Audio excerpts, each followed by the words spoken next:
Senator Richard Onyonka, do politicians understand and read the public mood? Oh my God, I think that's a very good question. Some don't. Some don't, because they have never felt that public good or public view of our behavior mattered.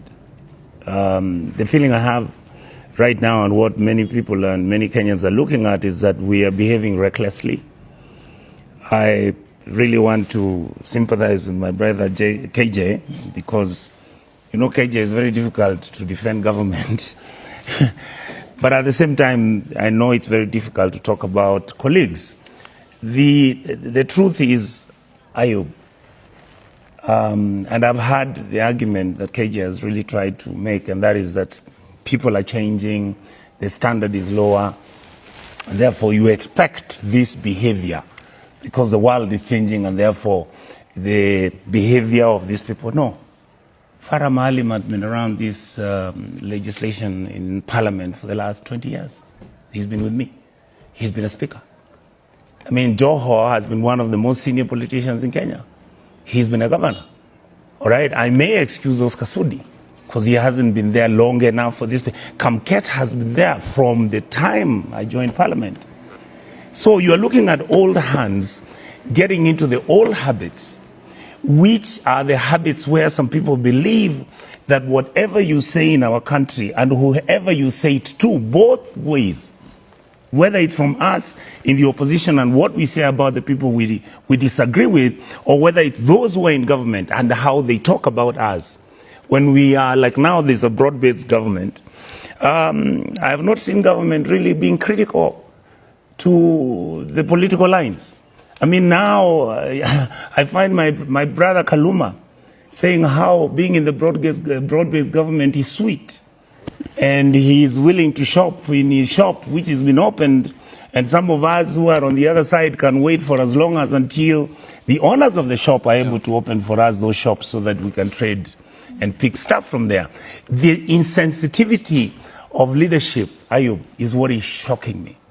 That people don't understand that we are in a cyclical system right now, a political cyclical system, where we have the opposition which is working with government. We have some of us in the opposition who disagree with some of the things happening in government. You are caught in between trying to be an honest Democrat who's going to tell government what the issues are. Government feels you are being too harsh on it because you shouldn't. After all, government is doing well.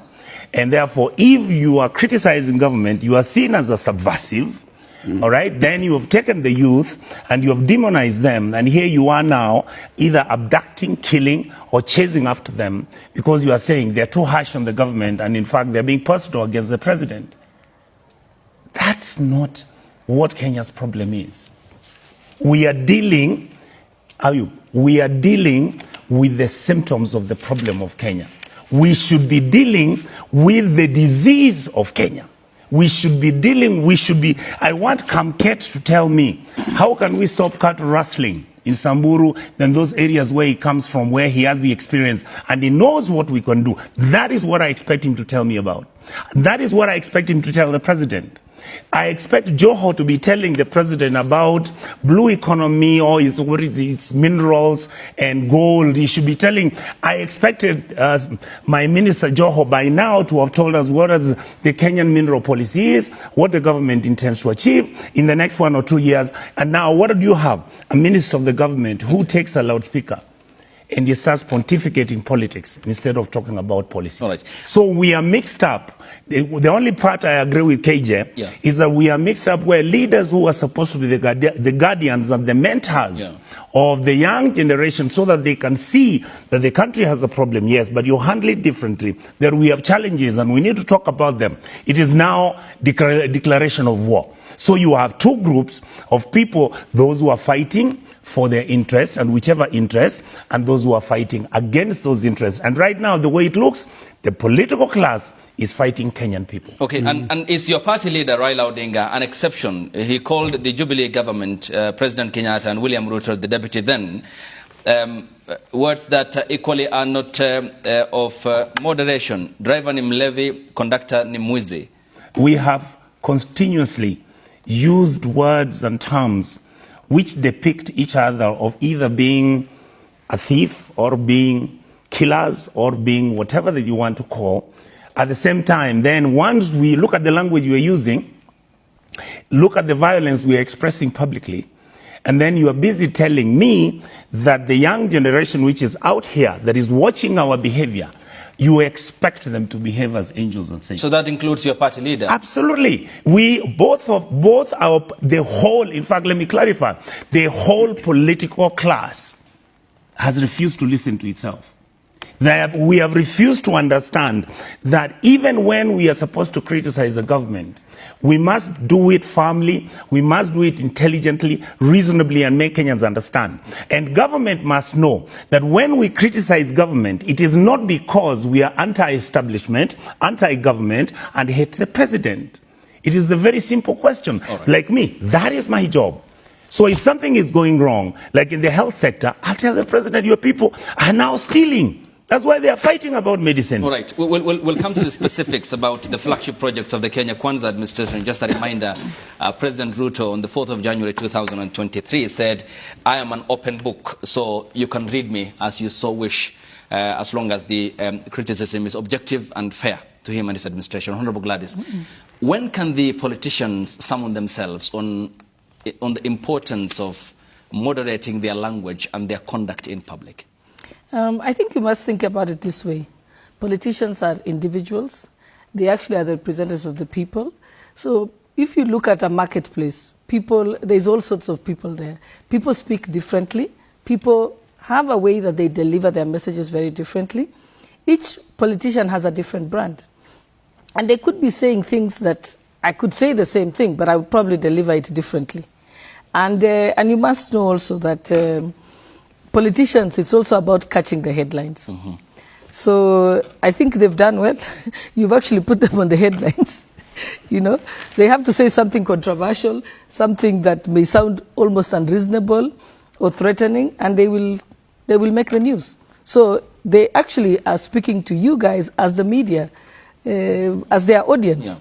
Because look at us now. You've actually made this the first opening statement of a discussion on national television. This is exactly what these individuals were trying to catch, and they've succeeded. So you're also playing into their game. So they are playing to the media. Okay, how would you otherwise put then, if you were to use different wordings, a matter of term limits that I think Kamket talked about? For example, he said we manufactured a president for 24 years. This county knows how to manufacture a president to survive for that long. If they joke, we can tell you to extend past the 2 terms. Someone can say that, but as a lawyer, I know that to extend term limit, you've got to change the constitution, and it's no mean feat. You've got to go to a referendum. So I think trying to make so much out of it, that is just talk that maybe people in the village will buy, you know. But I don't think that somebody who knows how a constitution is structured would buy that.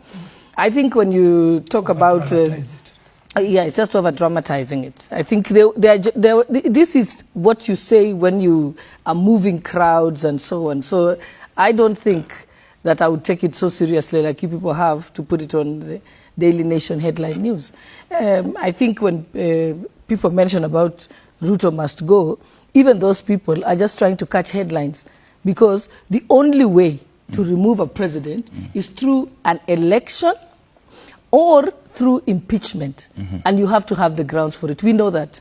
So don't worry too much. I don't know how this made it to headline news. Yeah. So yes. Honorable Gladys, it's worrying, is it, when a cabinet minister says that we cannot allow a few youth to destabilize the government and portray leaders in bad picture. What we are telling those leaders, we also have our youth on the ground, and they should not think they know the game more than we do. We can also unleash our team. What does this portend for national security in light of the abductions we have witnessed, and a country on the brink always when we head to the elections because of every politician hanging around with a group of youth to objectively push their political narratives? I mean, doesn't this speak to our state of security? You know, when I came to this show, I did not come here to come and comment on other people's statements. I want you to ask me about national issues and let me give my honest opinion and comments and professional opinion on what is happening in the country, but not to come and discuss somebody else's utterances. I think if you want to discuss the utterances of these people, you should have called all of them to this show, and then they can respond to you on what they meant or what they think. But you can't ask me to think in C.S. Joe's mind or Farah Malim's mind. I think really, I would even be lying that I know what they're thinking.